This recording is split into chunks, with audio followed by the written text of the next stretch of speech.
Hello, ನಿನ್ನೆ ಕರಿತಿರೋದು. ಪಾಪ ನಿದ್ದೆ ಗಂಡಲ್ಲಿ ಮಾತಾಡ್ತಾ ಇದ್ದಾರೆ ಅನ್ಸುತ್ತೆ. ನಿದ್ದೆಲ್ಲ ಎದ್ಬಿಟ್ಟೆ ಮಾತಾಡ್ತಿರೋದು. ನನ್ನ ಮಗನೇ ಎಲ್ಲ ಕಡೆ ಕಳ್ತನ ಮಾಡ್ಕೊಂಡ್ ಬಂದು ನಮ್ಮನೆಗೆ ಬರ್ತಿ ಅಂತ ಗೊತ್ತಿತ್ತು, ಅದಕ್ಕೆ ಪ್ಲಾನ್ ಮಾಡಿರೋದು. ಯಾರು ಸರ್ ನೀವೆಲ್ಲ? ನಾನು ನೈಂಡಲಿ ಸ್ಟೇಷನ್ ಕಾನ್ಸ್ಟೇಬಲ್. ನಾನು ಉತ್ತರಳ್ಳಿ ಸಿಂಗಲ್ ಸ್ಟಾರ್. ನಾನು ಡಬಲ್ ಸ್ಟಾರ್. ನಾನು ಕಾಮಿಡಿ ಕಿಲಾಡಿ ಕಮಿಷನರ್. ಸರ್ ನಾನು ಬಿಟ್ಬಿಡಿ ಸರ್.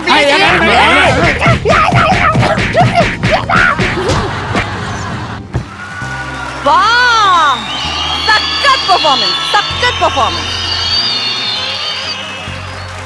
ಓಕೆ, ಸೊ ಈ ಸ್ಕಿಟ್ ಹೇಗಿತ್ತು ಅಂತ ಫಸ್ಟ್ ನಮ್ಮ ಮಿಮಿಕ್ರಿ ದಯಾನಂದ್ ಸರ್ ಹೇಗಿತ್ತು, ಇಷ್ಟ ಆಯ್ತಾ? ಡೆಫಿನೆಟ್ಲಿ ಎರಡು ಟೈಪ್ ವರ್ಷನ್ ಇದೆ. ಒಂದು ಮಾತಾಡೋದು, ಚಾರ್ಲಿ ಚಾಪ್ಲಿನ್ಗೂ ಇವರು ಲಾರ್ನನ್ ಹಾರ್ಡಿಗೂ ಡಿಫ್ರೆನ್ಸ್ ಇತ್ತು. ಆ ಲಾರ್ನನ್ ಹಾರ್ಡಿ ಪ್ಲೇ ರಿಯಲಿ ಇಲ್ಲಿ ನೋಡ್ದಂಗ ಆಯ್ತು. ತುಂಬಾ ಚೆನ್ನಾಗಿ ಮಾಡಿದ್ರು. ಆಮೇಲೆ ಜಗಪ್ಪ ಟೇಕ್ ಮಾಡ್ಬಿಟ್ರಿ ಶೋನ, ಹಂಗೆ ಟೇಕ್ ಮಾಡ್ಬಿಟ್ರಿ. ಎಲ್ಲರೂ ಚೆನ್ನಾಗಿ ಮಾಡಿದ್ರು. ಯಾಕಂದ್ರೆ ಇದರಲ್ಲಿ ಟೈಮಿಂಗ್ ಇಲ್ಲದೆ ಹೋದ್ರೆ, ಮೂಮೆಂಟ್ ಟೈಮಿಂಗು, ಬಾಡಿ ಲ್ಯಾಂಗ್ವೇಜ್ ಇಲ್ಲದೆ ಹೋದ್ರೆ ಮಾಡಕ್ಕಾಗಲ್ಲ. ಅವರು ಮಧ್ಯೆ ಮಧ್ಯೆ ಒಂದೇ ಒಂದು ಡೈಲಾಗು, ನಾನು ಮುಖ್ಯಮಂತ್ರಿ ಚಂದ್ರು ಅಂದ್ರೂ ಎಲ್ಲರೂ ನಗೋರಿಗೆ ನಗಿಸ್ಬೇಕು, ಹಂಗಿದೆ. ಆಮೇಲೆ ಅಲ್ಲಿ ಲೇಡಿ ಕ್ಯಾರೆಕ್ಟರ್ ಹಾಕೊಂಡವ್ರು, ನಿಮ್ಮ ಹೆಸರು ನವಾಜ್ ಸರ್. ನವಾಜ್, ಸೂಪರ್ ನವಾಜ್. ಅದು ಅಲ್ಲ, ಮಿಮಿಕ್ರಿ ದಯಾನಂದ್ ಸರ್ ಇಲ್ಲಿ ಮೈಮ್ ಆಕ್ಟ್ ನೋಡಿದ್ರಿ ಅಲ್ವಾ? ಇದನ್ನೇ ನೀವು ಮಿಮಿಕ್ರಿ ಸ್ಟೈಲ್, ಅದೇ ಅಣ್ಣವ್ರ ಸ್ಟೈಲ್ ಅಲ್ಲಿ ಕಾಮೆಂಟ್ಸ್ ಕೊಡೋದಾದ್ರೆ?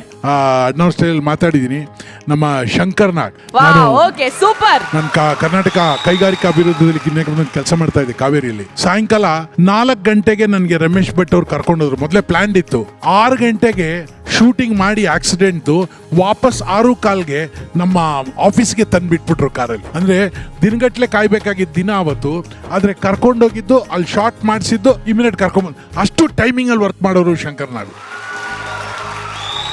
ಅಂತ. ಶಂಕರ್ ನಾಗ್ ಅವರು ಒಂದ್ ದಿವಸ ಪುಸ್ತಕ ತಗೊಂಡು ಕೂತಿದ್ರು, ತರಂಗ ನೋಡ್ತಾ ಇದ್ರೆ ನನ್ನ ಇಂಟರ್ವ್ಯೂನ ಓದ್ತಾ ಇದ್ರು. ನಾನು ಹಿಂದ್ಗಡೆಯಿಂದ ಓದ್ ತಕ್ಷಣ ಒಂದು ಮಾತು ಹೇಳ್ತಿದ್ದ, ನಾನು ಏನ್ ಗೊತ್ತಾ, ನೀವು ನನ್ಗೆ ರೆಮ್ಯುನರೇಷನ್ ಕೊಡ್ಬೇಕು. ಯಾಕೆ ಅಂದ್ರೆ ನನ್ನ ಆಕ್ಟ್ ನೀವು ಮಾಡಿದಾಗ್ಲೇನೆ ಹೈಯೆಸ್ಟ್ ಚಪ್ಪಾಳೆ ಬೀಳೋದು ಹೋದ್ರು. ಸರ್ ಯಾವಾಗ ನೋಡಿದ್ರಿ? ಮೈಸೂರು ರೋಡಲ್ಲಿ ನಾನು ಶೋ ನಡೀತಾ ಇರುವಾಗ ಕಾರ್ ನಿಲ್ಲಿಸಿ 1 ಗಂಟೆ ಟೈಮು ಕಾರ್ನಲ್ಲಿ ಕುತ್ಕೊಂಡು ಶೋ ನೋಡಿದ್ದಾರೆ ಅವರು. ಆ ಥರ ವ್ಯಕ್ತಿ ಅವರು ಫಾಸ್ಟ್ನೆಸ್ಗೆ ನಾವು ಯಂಗ್ಸ್ಟರ್ ಆದ್ರೂ ಆ ಫಾಸ್ಟ್ನೆಸ್ಗೆ ವರ್ಕ್ ಮಾಡೋಕ್ಕಾಗಲ್ಲ. ಅದಕ್ಕೆ ಒಂದು ಹೇಳ್ತೀವಿ, ಅವ್ರನ್ನ ಇಂಟ್ರೊಡ್ಯೂಸ್ ಮಾಡ್ಬೇಕಾದ್ರೆ ನಾನು ಸ್ಟೇಜ್ ಮೇಳ್ತೀನಿ. ನಟನಾಗಿ, ನಿರ್ದೇಶಕನಾಗಿ, ನಿರ್ಮಾಪಕನಾಗಿ ಆ ಪುಟ್ಟ ವಯಸ್ಸಿನಲ್ಲಿ ಡಾಕ್ಟರ್ ರಾಜ್ಕುಮಾರ್ ಅವರ ಚಿತ್ರನ ನಿರ್ದೇಶನ ಮಾಡಿ ಕನ್ನಡ ಚಿತ್ರಕ್ಕೆ ಒಂದು ಕ್ರಾಂತಿಯನ್ನೇ ತಂದುಕೊಟ್ಟ ಶಂಕರ್ ನಾಗ್. ಯಾಕೆ ಅಂದ್ರೆ ಅದು ಬದುಕುರಿ. ನಾನು ನಮ್ಮನೆ, ನಮ್ಮವರು, ನಮ್ಮ ಜಾಗ, ನಮ್ಮ ಸಿನಿಮಾ, ನಮ್ಮ ನಾಟಕ, ನಮ್ಮ ಕಾಮಿಡಿ ಕಿಲಾಡಿ ಅನ್ನೋ ಪ್ರೀತಿ ಇರಬೇಕು. ಪಕ್ಕದ ಮನೆ ತಾಯಿ ಒಳ್ಳೆ ಸೀರೆ ಉಟ್ಕೊಂಡಿದ್ದಾಳೆ ಅಂತ ಅಮ್ಮ ಅಂತಲ್ಲಿ ಹೋಗಲ್ಲ. ನಮ್ಮ ತಾಯಿ ಹರ್ಕಲ್ ಸೀರೆ ಉಟ್ಕೊಂಡಿರ್ಲಿ, ನಮ್ಮ ತಾಯಿನೇ. ನಮ್ಮ ಭಾಷೆ, ನಮ್ಮ ನಾಟಕ, ನಮ್ಮ ಸಿನಿಮಾನ ನಾವು ಪ್ರೀತಿಸ್ಬೇಕಲ್ಲ. Thank you. ಅದ್ಭುತವಾಗಿತ್ತು ಸ್ಕಿಟ್ಟು ನಿಜವಾಗ್ಲೂ. ಇದು ನೋಡಿ, ಇದನ್ನ ಮಾಡಿದಾಗ ಥ್ರೂಔಟ್ ಇಂಡಿಯಾದಲ್ಲಿ ಯಾರು ಬೇಕಾದ್ರೂ ಇದನ್ನ ಎಂಜಾಯ್ ಮಾಡ್ಬೋದು. ಭಾಷೆನೇ ಬೇಕಾಗಿಲ್ಲ ಅಂತ ಕಲಾವಿದರು ನಮ್ಮಲ್ಲಿ ಇದ್ದಾರೆ ಅನ್ನೋದೇ ಒಂದು ಹೆಮ್ಮೆ ವಿಷಯ. ಅದನ್ನ ಡೈರೆಕ್ಟ್ ಮಾಡಿದವರು, ಥಾಟ್ ಯೋಚನೆ ಮಾಡಿದವರು, ನಿಜವಾಗ್ಲೂ it's an universal language. Super ಆಗಿತ್ತು, ಚೆನ್ನಾಗಿದೆ. Thank you very much. Thank you.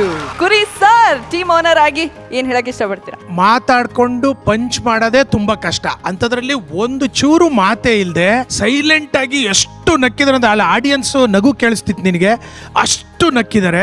ಸಕ್ಕದಾಗಿತ್ತು ಪ್ರತಿಯೊಬ್ರು. ಜಗ್ಗಪ್ಪ ಆ ಟೈಮಿಂಗು, ಒಂದ್ ಸಣ್ಣ ಟೈಮಿಂಗ್ ಮಿಸ್ ಆದ್ರೂ ಹೋಗ್ಬಿಡುತ್ತೆ. ನೀನ್ ಇಲ್ಲಿ ಮಲಗ್ದಾಗ ಅವ್ನ ಆ ಕಡೆಯಿಂದ ಬರ್ದೆ ಹೋದ್ರೆ ತುಂಬಾ ಕಷ್ಟ ಆಗುತ್ತೆ. ಹಂಗೆ ಸಣ್ಣ ಟೈಮಿಂಗ್ಸು ತುಂಬಾ ಚೆನ್ನಾಗಿ ಮಾಡಿದ್ರಿ. ರಾಘವ್, ಉಲ್ಲಾಸು, ನವಾಜು, ಅವ್ನ್ ನವಾಜ್ ಸೆರಗ್ ಜಾರ್ತಿದ್ರು ಗೊತ್ತಾಯ್ತಲ್ಲ, ಹಂಗೆ ಮಾಡ್ದ.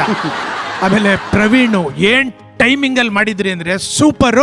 ಇದು 1 ಲಕ್ಷದ ವೆಲ್ಡಿಂಗ್ ಪರ್ಫಾರ್ಮೆನ್ಸ್ ಅಂದ್ರೆ ಇದು ಅಲ್ಲ, ಇದು 1 ಲಕ್ಷದ ಪರ್ಫಾರ್ಮೆನ್ಸ್ ಅಲ್ಲ, ಇದು ಮನಿ ಬ್ಯಾಂಕ್ ವೈಟ್ ಗೋಲ್ಡ್ 1 ಲಕ್ಷದ ಪರ್ಫಾರ್ಮೆನ್ಸ್.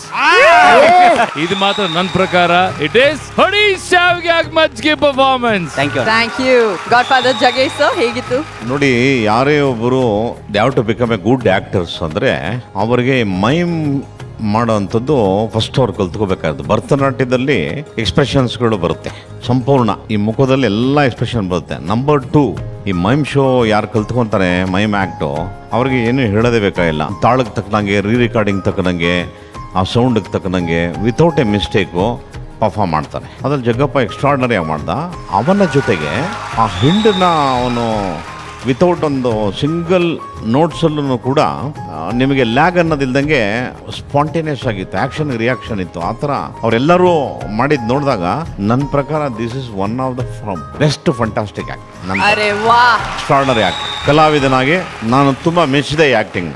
ತುಂಬ ಚೆನ್ನಾಗಿ ಮಾಡಿದ್ರು, ಎಲ್ಲರೂ ಚೆನ್ನಾಗಿ ಮಾಡಿದ್ರು. ಅವ್ನು ನೋಡಿ, ಅವನು ಕುಳ್ಳನ್ ಟೈಮಿಂಗ್ ನೋಡಿ, 2 ಡೈಲಾಗು. ನವಾಜು ನೀವು ಎಕ್ಸ್ಪೆಕ್ಟೇ ಮಾಡೋಕ್ಕಲ್ಲ, ಅಷ್ಟು ಚೆನ್ನಾಗಿ ಮಾಡ್ದ ನವಾಜು. ಇವನು ಗಂಡನಾಗೆ ಇವನು ತುಂಬ ಚೆನ್ನಾಗಿ ಮಾಡ್ದ. ನಮ್ಮ ಡುಮಣ್ಣನ್